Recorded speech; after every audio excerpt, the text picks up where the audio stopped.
구약 성경에는 모세가 쓴 5권의 책이 있습니다. 그것을 뭐라고 할까요? 이 5권의 책. 네? 모세오경 맞습니다. 모세오경은 창세기, 출애굽기, 레위기, 민수기 그리고 마지막 신명기까지 5권을 이야기하죠. 오늘부터는 우리는 이 모세오경 가운데 마지막 책인 신명기를 보게 됩니다. 먼저 이 신명기를 소개해드리면요, 이스라엘 백성들이 애굽에서 나온 이후에 그들은 하나님이 약속하셨던 가나안 땅으로 가야 했어요. 그러나 그때 이스라엘 백성들은 불순종하여 가나안 땅에 들어갈 수 없었고 광야를 떠돌게 됩니다. 그 내용이 민수기에 나와 있어요. 그렇게 그들은 광야에서 많은 시간을 보내면서 불순종했던 출애굽 1세대는 모두 죽게 되고 이제 이스라엘에는 출애굽 2세대가 들어서게 됩니다.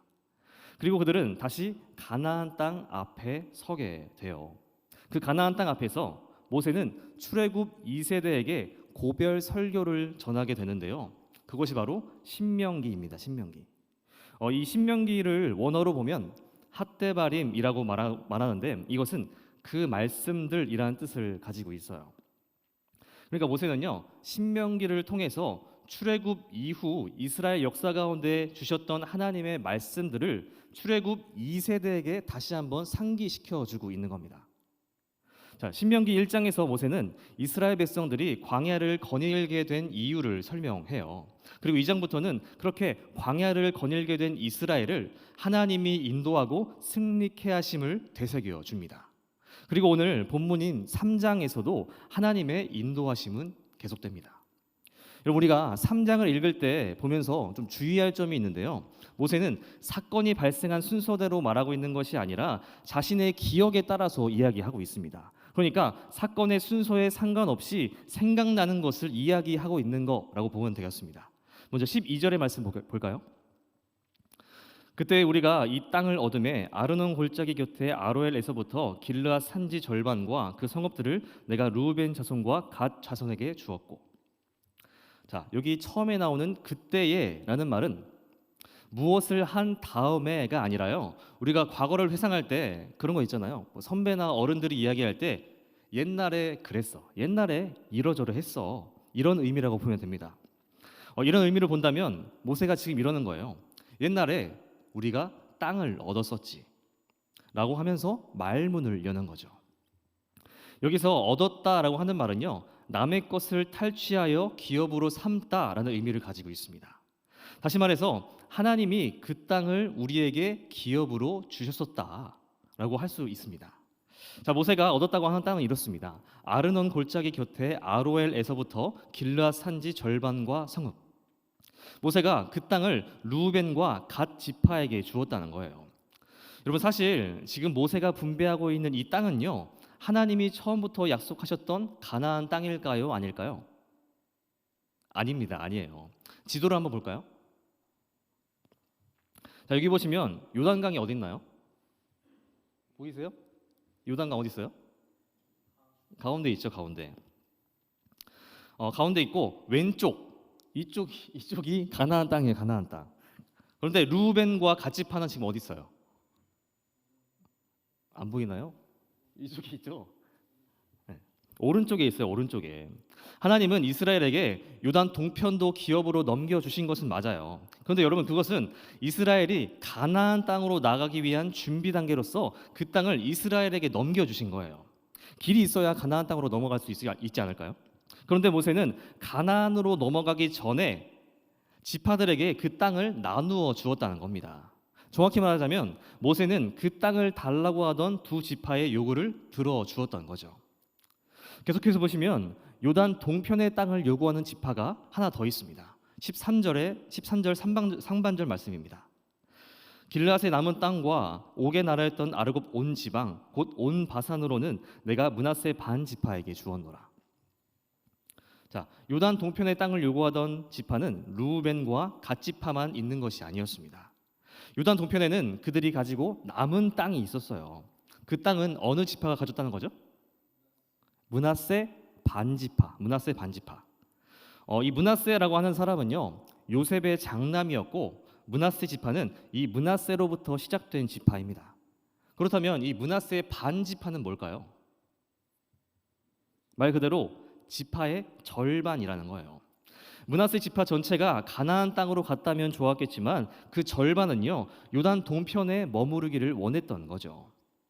루벤과 갓 지파가 땅을 요구하니까 그것을 보고 있던 므낫세 지파의 절반은요 우리도 질 수 없다, 좋은 땅을 우리도 요구하자라는 마음이 생겼던 것 같습니다. 그래서 므낫세 반지파도 다른 두 지파와 같이 요단 동편의 땅을 요구했고 모세는 남아있는 나머지 땅을 그들에게 나눠 준 거예요. 여러분, 이렇게 땅을 나눠 준 것까지는 괜찮습니다. 뭐 그럴 수 있잖아요. 이미 하나님이 주셨겠다. 누군가는 차지해야 할 땅이에요. 누군가는 이곳에서 살아가야 합니다. 차지하지 않고 내버려 두면요 이 땅은 금방 또 다른 누군가에게 빼앗겨 버릴지도 몰라요.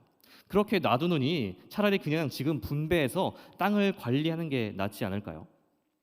근데 여기서 문제가 있습니다. 13절 하반절에서 14절까지의 말씀을 여러분들이 읽어주시겠습니다. 띄워주시나요? 시작.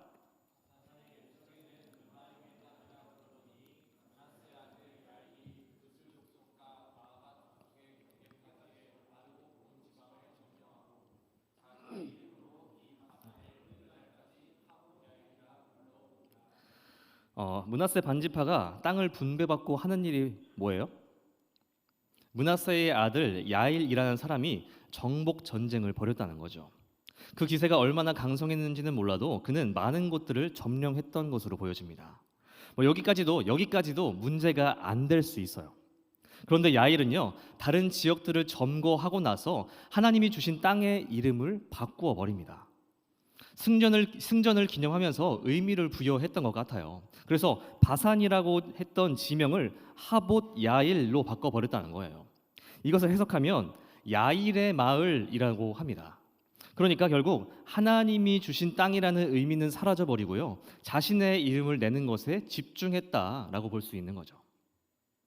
여러분, 분명 하나님은요 이스라엘에게 땅을 넘겨주셨어요. 이스라엘은 전쟁을 할 수 있는 힘이 없었습니다. 그들만의 힘으로는 결코 다른 나라를 넘볼 수 없었어요. 이스라엘이 머물고 또 정착해 있는 땅은요 분명히 하나님이 주신 거예요. 하나님이 주신 거. 하나님은 이스라엘 백성들을 약속의 땅인 가나안 땅까지 인도하기 위해 그 중간 단계로서 이스라엘에게 땅을 나누어 주신 겁니다. 그런데 그 땅을 얻게 된 이스라엘이 어떻게 했다는 거예요? 약속의 땅에 이르기 전에 그것을 포기하고 약속의 땅을 포기하고 다른 땅을 탐내고 있는 거죠. 그리고 거기서 멈추지 않고 그 땅에 머물면서 하나님이 시키지도 않은 정복 전쟁을 일으키고 그것을 기념하며 자기의 이름을 내고 있다는 겁니다. 여러분, 분명히 하나님이 이스라엘 백성들에게 땅을 주신 이유와 목적이 분명히 있을 거예요. 그것은 땅을 차지해서 너희들끼리 잘 먹고 잘 살아라 라는 데 있지 않을 겁니다.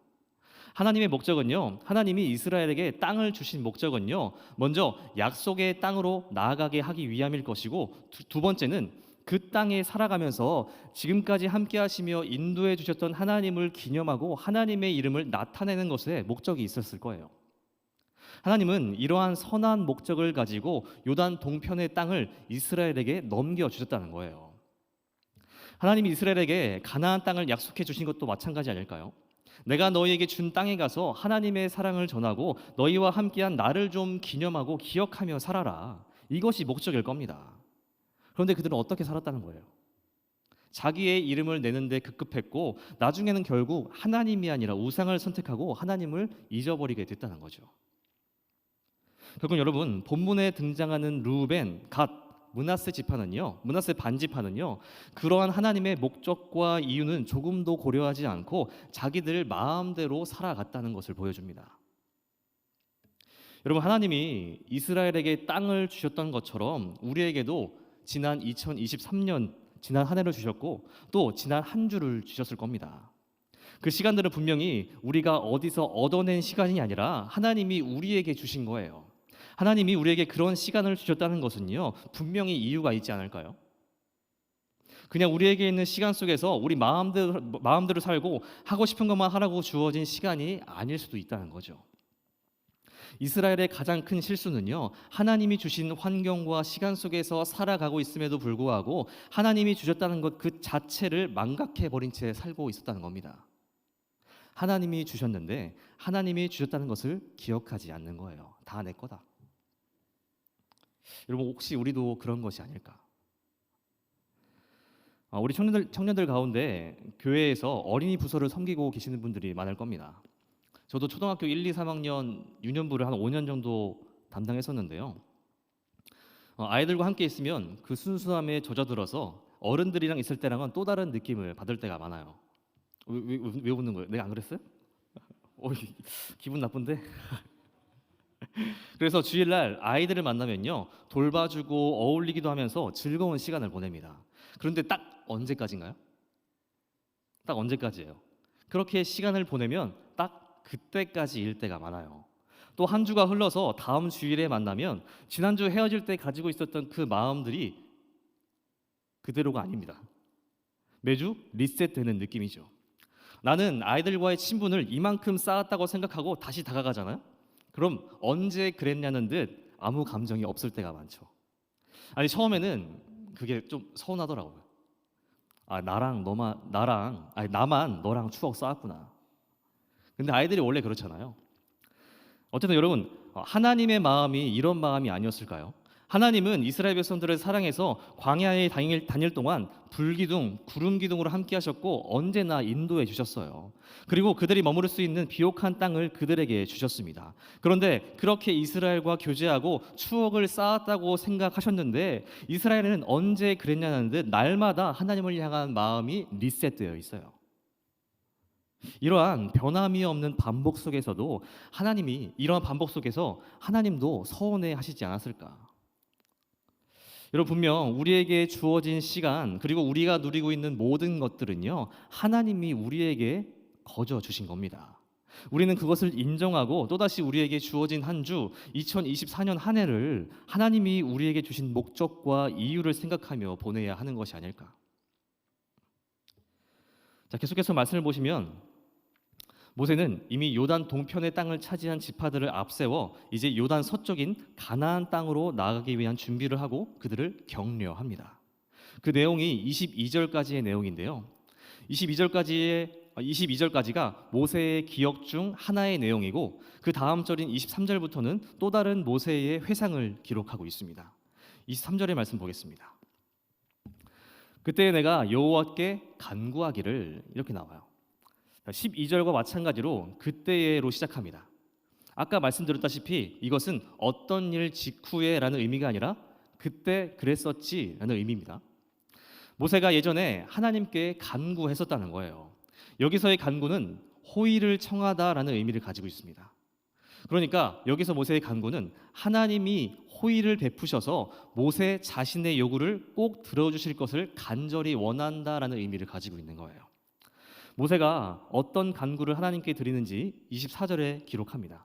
여러분들 한번 읽어주시겠습니까? 시작.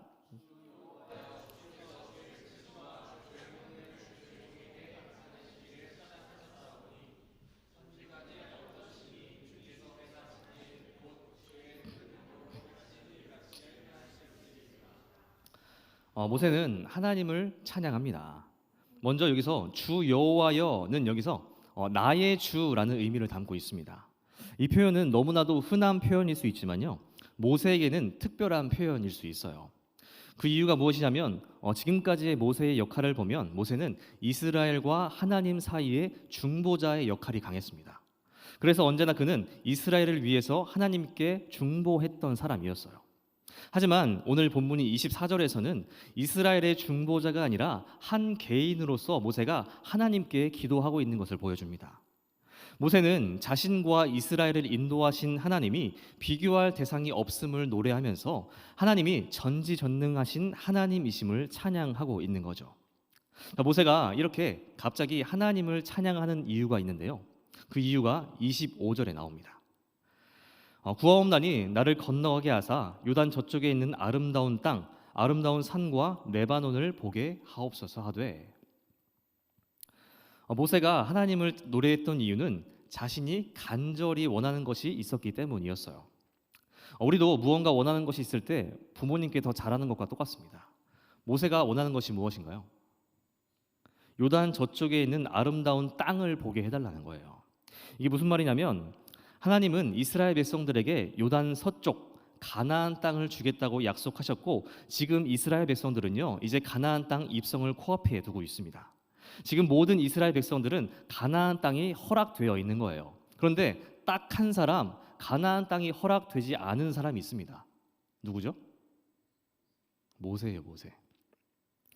모세는 출애굽 이후로부터 지금까지 이스라엘을 이끌어온 지도자였습니다. 이스라엘이 가나안 땅에 들어간다면 가장 먼저 들어가야 할 사람이 모세예요, 모세. 근데 그래야 할 그가 왜 가나안 땅에 들어갈 수 없는 걸까요? 그 이유를 민수기에서 찾아볼 수 있는데요. 때는 이스라엘이 광야를 거닐 때의 이야기입니다. 이때 백성들에게 마실 물이 없었어요. 그래서 백성들은 모세를 향해서 불평하기 시작합니다. 우리가 진작에 죽었으면 더 좋았을 걸. 그냥 애굽에 살게 두지 왜 우리를 끌고 나와서 우리를 고생시키느냐. 이런 불평을 하는 거죠. 제가 모세였으면 들고 있던 지팡이로 어떻게 했을지도 모르겠습니다. 근데 모세는 그렇게 하지 않아요. 백성들의 불만을 접수한 모세는요, 그 즉시 하나님께 기도합니다. 그러자 하나님이 곧바로 응답하세요. 민수기 20장 8절의 말씀입니다. 지팡이를 가지고 내 형 아론과 함께 회중을 모으고 그들의 목전에서 너희는 반석에게 명령하여 물을 내라 하라. 내가 그 반석이 물을 내게 하여 회중과 그들의 짐승에게 마시게 할지니라. 모세의 기도를 들으신 하나님은 지팡이로 사람들을 모으고 반석에게 명령하여 물을 내어 물을 마시게 하라고 모세에게 명령하셨어요. 그런데 이러한 명령과 다르게 모세는 조금 다르게 행동합니다. 10절 11절입니다. 민수기 20장이에요. 모세와 아론이 회중을 그 반석 앞에 모으고 모세가 그들에게 이르되 반역한 너희여 들으라. 우리가 너희를 위하여 이 반석에서 물을 내려 하고 모세가 그의 손을 들어 그의 지팡이로 반석을 2번 치니 물이 많이 솟아나오므로 회중과 그들의 짐승이 마시니라. 모세는 하나님이 명령하신 그대로 행하지 않습니다. 하나님은 어떠한 말이 아니라 즉시 행동하라고 행위를 명령하셨어요. 그런데 백성들의 불평에 모세도 마음이 조금 불편했던 것 같습니다. 그래서 이렇게 이야기하는 거예요. 너희가 이렇게 불평이 많은데 우리가 너희에게 물을 주어야 할 이유가 뭐냐? 이러더니 반석을 지팡이로 2번 쳤다는 거예요. 여러분, 하나님은 지팡이로 사람을 모으고 반석에게 명하라고 말씀하셨어요. 그런데 모세는요, 사람을 모으더니 짜증스러운 말을 하더니 반석에게 명령하는 것이 아니라 지팡이로 반석을 쳤다는 거죠. 저는 모세의 행동을 이해하지만 하나님은 좀 다르게 보신 것 같습니다. 12절입니다. 여호와께서 모세와 아론에게 이르시되 너희가 나를 믿지 아니하고 이스라엘 자손의 목전에서 내 거룩함을 나타내지 아니한 거로 너희는 이 회중을 내가 그들에게 준 땅으로 인도하여 드리지 못하리라 하시니라. 모세의 행위를 보신 하나님은 그의 행위가 잘못됨을 지적하시면서 약속의 땅에 들어가지 못할 것을 말씀하신 거죠. 이 일로 인해서 모세는요, 가나안 땅에 들어갈 수 없게 된 겁니다. 모세는 이 일을 회상하면서 그때는 하나님이 자신에게 가나안 땅에 못 들어갈 것이라고 말씀하셨지만 다시 한번 하나님께 간구하면서 가나안 땅에 들어가게 해달라고 청했었다라는 거예요. 이러한 모세의 간구를 들으신 하나님의 대답은 어떠했다는 건가요? 다시 오늘 본문으로 돌아와서 26절, 27절의 말씀입니다. 여호와께서 너희 때문에 내게 진노하사 내 말을 듣지 아니하시고 내게 이르시기를 그만해도 족하니 이 일로 다시 내게 말하지 말라. 너는 비스가 산 꼭대기에 올라가서 눈을 들어 동서남북을 바라고 내 눈으로 그 땅을 바라보라. 너는 이 요단을 건너지 못할 것임이니라. 모세가 다시 간구하던 그때에 하나님은 모세의 간구를 들으시고 한마디로 거절했다는 거예요. 다시 얘기하지 마라. 모세는 하나님이 약속하셨던 가나안 땅을 평생에 꿈꿔왔을 겁니다. 그렇기에 다시 한번 하나님께 간구했지만 하나님은 모세의 간구를 거절하시고 다시 한번 못 박았다는 거예요. 그 일로 다시 이야기하지 마라. 너는 분명히 그 땅에 들어갈 수 없다. 여러분, 모세는 이때를 회상하면서 그때 내가 이렇게 하나님께 기도했지만 내 간구를 하나님이 거절하셨다라고 말하고 있는 거예요. 지금 이스라엘 백성들은 가나안을 코앞에 두고 있습니다. 가나안 땅에 들어가기 직전인 지금 모세는 왜 이스라엘 백성들에게 이러한 개인적인 말을 늘어놓고 있는 걸까요? 어찌 보면 교장 선생님이 학생들을 모아놓고 자신의 인생 이야기를 하는 것과 비슷해 보입니다. 모세는 지금 왜 이 시점에서 왜 굳이 이런 이야기들을 백성들 앞에서 늘어놓고 있는 걸까요? 그 이유가 28절에 나옵니다. 같이 한번 읽어볼까요? 시작. 너는 여호수아에게 명령하고 그를 담대하게 하며 그를 강하게 하라. 그는 이 백성을 거느리고 건너가서 내가 볼 땅을 그들이 기업으로 얻게 하리라 하셨느니라. 여러분 아마도 모세는요 이 말을 하기 위해서 자신의 이야기를 했던 것으로 보여집니다. 그냥 자신이 가나안 땅에 들어가지 못하는 억울함을 토로하고 있는 것이 아니라요. 자신 다음에 지도자로 세워질 여호수아를 위해서 자신의 역할은 여기까지이고 여호수아가 새로운 지도자가 되었음을 못 받고 있는 거죠. 이런 모세는 자신의 사명이 자신이 해야 할 일이 여기까지라는 것을 분명히 알고 말하고 있는 거예요. 가나안 땅을 눈앞에 두고 있지만 거의 평생 그곳을 꿈꿔왔지만 나는 여기까지이고 앞으로는 여호수아가 지도자가 될 것임을 알려주고 있는 거죠. 이런 모세는 자신의 사명, 하나님 앞에서 자신이 해야 할 일이 여기까지임을 분명히 알고 있었던 겁니다. 여러분 모세라는 이름은요 지금까지도 빛나고 있어요. 어떤 사람들은 모세가 가나안에 들어갔더라면 그의 이름이 더 높아지고 사람들이 그를 더 칭송했을 것이다. 그래서 하나님이 그를 가나안 땅으로 돌려보내지 않은 것이다 라고 말하지만 제 생각은 좀 다릅니다. 오히려 모세가 자신이 해야 할 일을 깨닫고 그대로 순종했기 때문에, 그러니까 가나안에 모세가 들어가지 않았기 때문에 지금까지도 그의 이름이 더 빛나고 있는 것이 아닐까. 여러분 모세는요 하나님이 주신 땅에서 자신이 해야 할 일이 무엇인지 분명히 알고 있었다는 거예요. 조용히 물러나는 것, 그리고 여호수아를 지도자로 세워주는 것. 그것이 오늘 본문에 등장하는 세 지파와 모세의 차이점입니다. 그렇다면 여러분 오늘을 살아가는 우리의 사명은 무엇일까요? 하나님이 우리에게 주신 사명은 무엇일까? 하나님이 주신 땅에서 하나님이 허락해 주신 이번 한 주와 2024년에 우리에게 주신 사명이 무엇인가? 우리가 해야 할 것은 무엇인가? 여러분 하나님이 우리에게 올 한 해를 허락하신 데에는 다 이유가 있습니다. 우리에게 원하시는 것이 분명히 있을 거예요. 그것을 좀 찾아볼 수 있기를 바랍니다. 그것을 찾아내어서 오늘 본문의 지파들과 같이 내 삶을 내 마음대로 살아가는 것이 아니라요 모세와 같이 하나님이 원하시는 것을 따라 살아갈 수 있는 저와 여러분들 될 수 있기를 바랍니다. 그래서 여러분 저는 2024년 올 한 해 여러분들과 함께 하고 싶은 것이 있습니다. 뭔 줄 아십니까? 전 힘든 거 안 합니다. 다른 건 아니라요 좀 이상한데 가장 기본적인 것, 다른 건 아니라 하나님을 함께 예배하려고 해요. 하나님이 저와 여러분들에게 주신 사명은 다 다를 수 있지만 우리 모두에게 공통으로 주신 사명이 있어요. 그것이 무엇일까요? 하나님을 예배하는 것입니다. 예배하는 것. 올 한 해 우리가 함께 하나님을 예배하고 우리 안에 예배를 바로 세워간다면 교회 표와 같이 성장하는 그리스도인들이 되어갈 수 있지 않을까. 우리가 오늘 말씀을 기억하며 이러한 마음으로 한 주를 살아내고 또한 2024년을 하나님 앞에 계획하고 하나님 앞에 올려드리는 저와 여러분들 될 수 있기를 바랍니다. 기도하겠습니다.